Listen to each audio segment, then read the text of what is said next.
ito na. Isunod po natin itong balitang ito. Pinabulaanan ni Senator Ping Lacson ang pinapakalat ni Senator Amy Marcos na posibleng no-L o walang eleksyon sa 2028 para ma-extend ang termino umano ni Pangulong Bongbong Marcos. Nasa frontline ang balitang niya. Ito Sabi nitong Amy Marcos, no election daw po sa 2028 o posibleng walang eleksyon sa 2028. Sinungaling po ang hayop na to. Diba? Kasi kung natatandaan niyo po, itong si Amy Marcos po noon, nagsabi siya ng mga missiles daw po ng China nakatutok na sa Pilipinas. Anytime daw po, pwede na itong paliparin papuntang Pilipinas. Alam nyo, nung sinabi ni Amy Marcos yan, ang daming mga buntis yung na-stress, ang daming mga may sakit yung na-stress, ang daming na-stress yung mga nasa ospital, nagpanik po sila, at may mga namatay po nun. Dahil sa statement na yon ni Amy Marcos. Statement na fake news pa. Walang katotohanan. Diba? Wala pong katotohanan. Ang daming nakuna ng anak dahil sa stress nila, sa kakaisip dun sa sinabi ni Amy Marcos. Ngayon, nakatutok pala sa Pilipinas yung missile ng China. Nasaan? Nasaan na, Amy? Hayop ka. Ha? Nasaan ang hayop ang babala ka? Baka yung baba mo nakatutok. Pero yung missile na sinasabi mo, kasinungalingan yan. At tarantado mong babae kang tao, tarantado ka. Tapos ngayon, papalabasin mo na naman na no election sa 2028 para mapasama si PBBM? Saan mo nakuha yung balitang yan? Hayop ka! No election daw! Saan mo nakuha yan? Alam mo, sarap sampalin ng baba mo eh. Oo.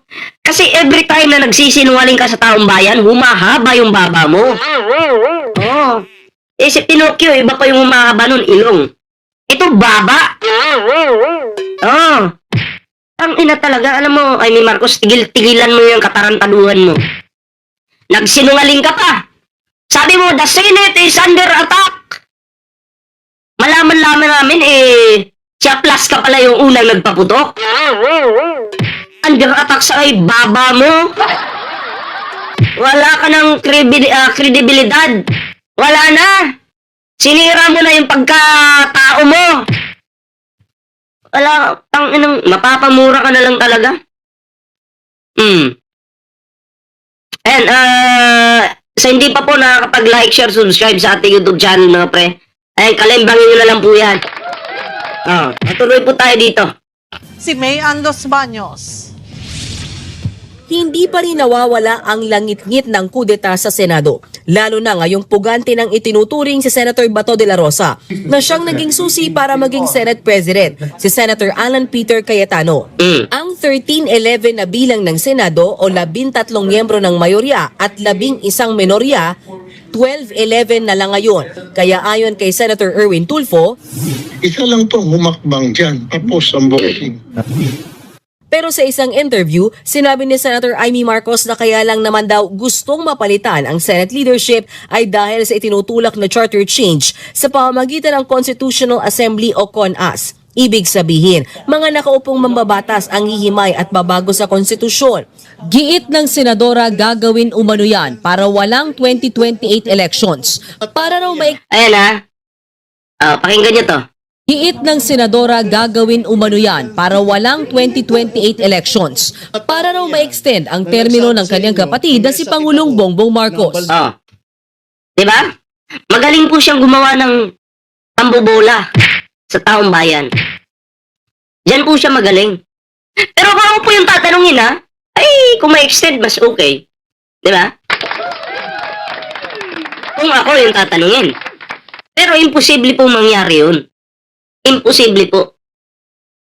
Diba? Si Amy Marcos lang po talaga yung gumagawa ng hakbang para sirain yung kanyang kapatid.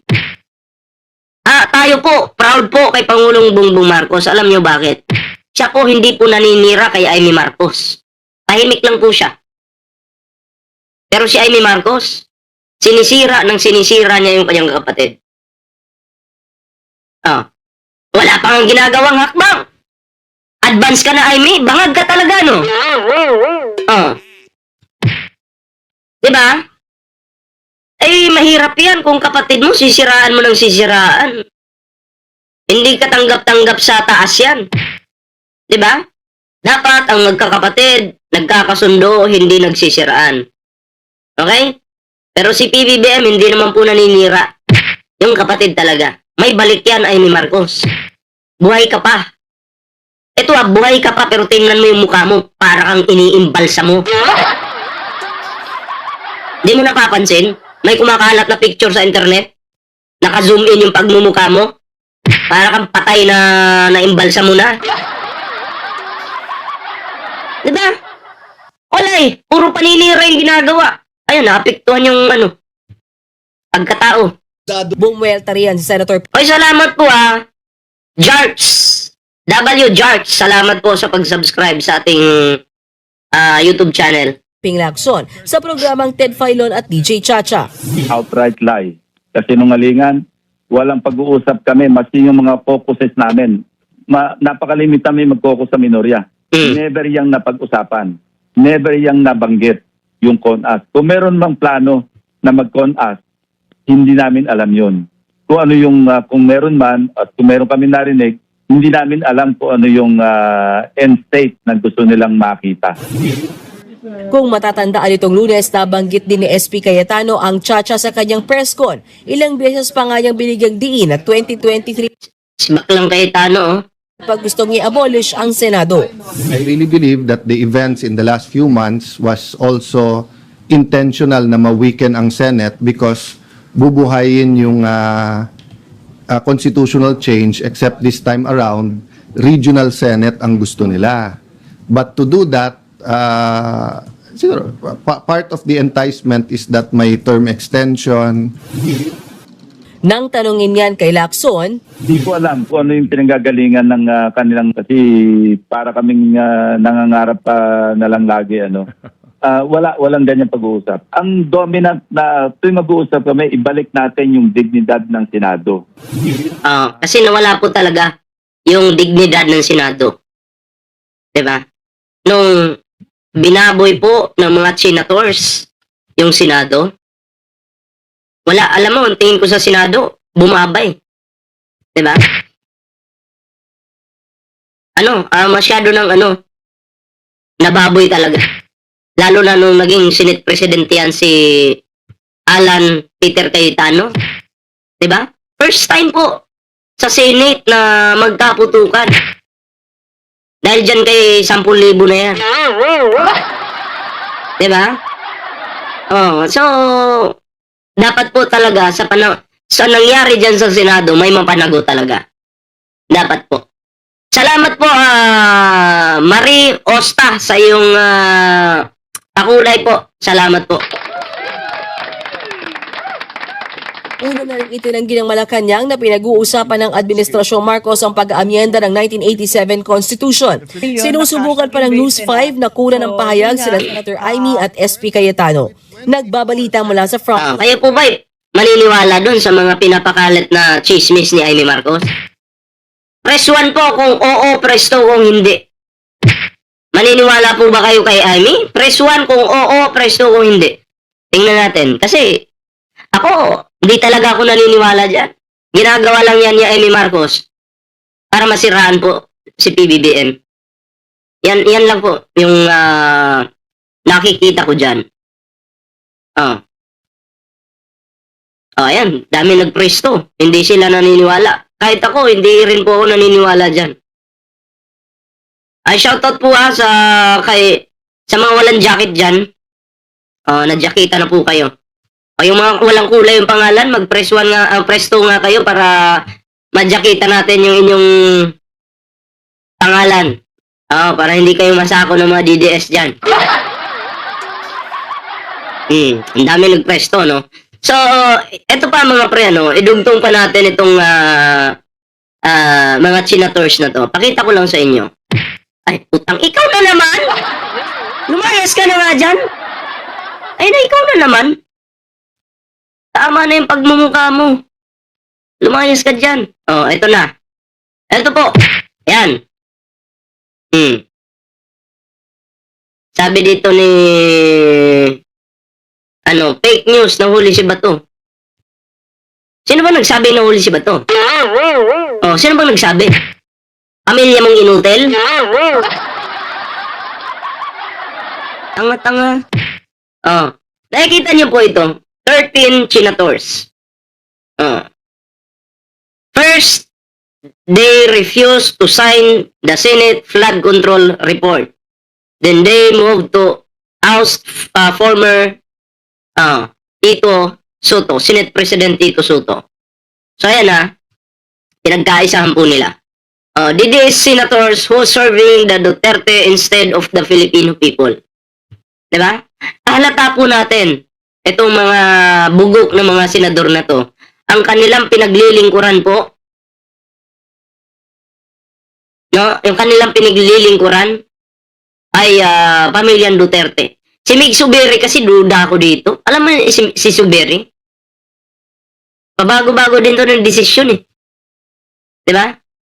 Kaya hindi nito makukuha yung loob ko bilang isang Pilipino, mga pre. Ayan 13 senators. Maliwanag naman po dito na ang kanilang pinagtatrabahuan, pinagsisilbihan ay pamilyang Duterte lamang. Wala na pong iba. Hindi po ang taong bayan, hindi po ang Filipino people, hindi po yung Pilipinas. Diba? Yan. Tandaan nyo po yung mga pagmumukha nila. At sana, matuto na po tayo. Kapag isa po sa kanila yung tumakbo, sa susunod na eleksyon, alam nyo na po yung gagawin. Hindi nyo na po kailangang suportahan pa. Kailangan po, yung ilagay naman po nating senador, yung bago naman po, yung bagong muka. Na hindi porket bago lang yung talagang may paninindigan at may pagmamahal sa bansa.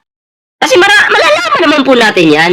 Kung ito ay maka-Pilipino ba, o maka-Duterte, o maka-China, alam po natin yan. So, paganahin na po natin yung, isipan. No? O, ito ba? Karapat-dapat ba itong iboto? O, di ba? So, alam na po natin. Dapat nga, si Bitag na lang yung nakapasok Si Tulpo, si Bitag. Kung nanalo po yun, magiging patas po yun. Di ba? Mas kakampihan po noon yung mga Pilipino, hindi po yung mga kakampi lang. Di ba? Hindi nyo binuto Ako binuto ko po yun, si Bitag. Binuto ko po talaga yan. Hindi nyo binuto. Diba? Alam ko yung ilan sa mga viewers natin dito, hindi nyo binuto. Ito, sige. Pagpalagay nga natin may Tulfo na, may Erwin Tulfo pa, may Erwin Tulfo, may Rapi Tulfo, may Bitag. Ang depensa kasi ng ilan dyan, ang pangit naman, puro Tulfo na sa Senado. Pero kasi, ang Tulfo, nagtatrabaho po sila ng maayos para sa bansa. Tingnan mo si Erwin Tulfo, tingnan mo si Rapi Tulfo. Si Erwin Tulfo, bago-bago pa lang. Pro-Philippines yan. Diba? Paano pag nandyan si Ben Tulfo? Di wala sanang gulo sa Senado ngayon. Kung nanalo po yan si Ben Tulfo, wala pong putukan sa Senado ngayon. Kung nalaglag lang yan si Amy, ang pumalit si Ben Tulfo, hindi po magkakaputukan sa Senado. Maniwala po kayo. Kaso yung binuto po ng iilan dyan, yung Judas. Diba? So, yun lang. Tandaan niyo po yung mga pagmumukha nila. Huwag na po nating susuportahan sa susunod na eleksyon.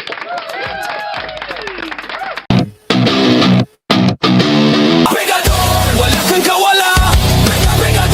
Kayo ay maganda. Galit sa masama. Ang sa inyo bebenga. Wala kang kawala. Kayo ay maganda. Galit sa masama. Ang sa inyo bebenga.